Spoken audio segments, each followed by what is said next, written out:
Hello बच्चों, let's read this question. This question says that how many pairs is are incorrect among the following.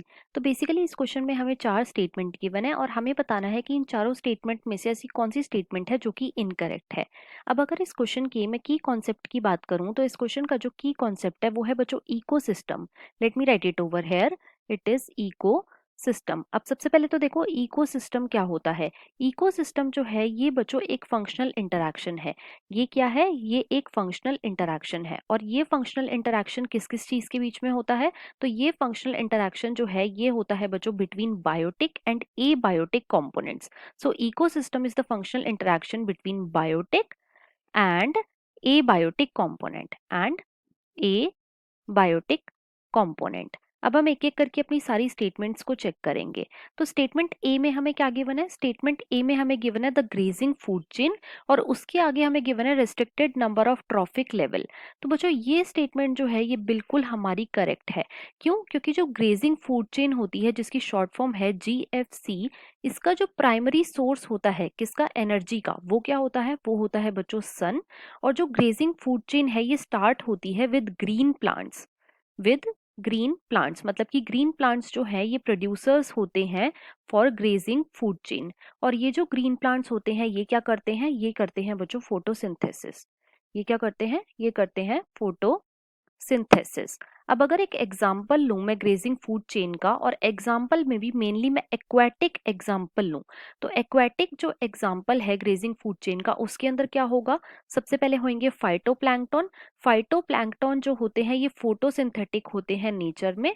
और इन phytoplankton को फिर कौन खाता है? इनको खाते हैं बच्चों जू प्लैंक्टन। जू प्लैंक्टन। अब इन जू प्लैंक्टन को कौन खाएगा? इनको खाएंगी बच्चों स्मॉल फिशेस। और स्मॉल फिश को कौन खाएगा? स्मॉल फिश को खाएंगी बच्चों large fishes. Large fishes, right. और अगर मैं एक टेरेस्ट्रियल का एग्जांपल लूं तो टेरेस्ट्रियल में क्या आएगा? टेरेस्ट्रियल में सबसे पहले आएंगी हमारी ग्रासेस जो कि फोटोसिंथेसिस करती हैं। ग्रासेस को खाएंगे डियर और फिर डियर को खाएंगे बच्चों लायन या फिर टाइगर। लायन या फिर टाइगर। तो यहाँ पे हम देख सकते हैं कि जो ग्रेजिंग फूड चेन है बच्चों ये रिस्ट्रिक्टेड है अप टू 3 और 4 ट्रॉफिक लेवल। Trophic level. तो जो ग्रेजिंग फूड चेन होती है ये रिस्ट्रिक्टेड होती है up to a number of trophic level, इसीलिए स्टेटमेंट ए जो है ये बिल्कुल हमारी करेक्ट है, राइट। स्टेटमेंट बी में हमें क्या गिवन है? आउटपुट। और इसके आगे हमें गिवन है प्रोडक्टिविटी। तो यहाँ पे ये स्टेटमेंट भी हमारी बिल्कुल करेक्ट है। सबसे पहले तो देखो प्रोडक्टिविटी क्या होता है। प्रोडक्टिविटी का मतलब होता है rate of biomass formation. It is rate of biomass production. Production, right. और ये जो प्रोडक्टिविटी होती है बच्चों ये हमें आउटपुट देती है, इसीलिए ये स्टेटमेंट भी बिल्कुल हमारी करेक्ट है। स्टेटमेंट सी में हमें गिवन है एक्वेरियम और इसके आगे हमें गिवन है इकोसिस्टम। तो यहाँ पे ये स्टेटमेंट भी हमारी करेक्ट हो जाएगी। क्यों? क्योंकि जो एक्वेरियम है ये क्या है? ये बच्चों एक man, it is man made ecosystem है। एक्वेरियम जो है ये एक मैन मेड इको सिस्टम है, मतलब कि एक आर्टिफिशियल इकोसिस्टम है।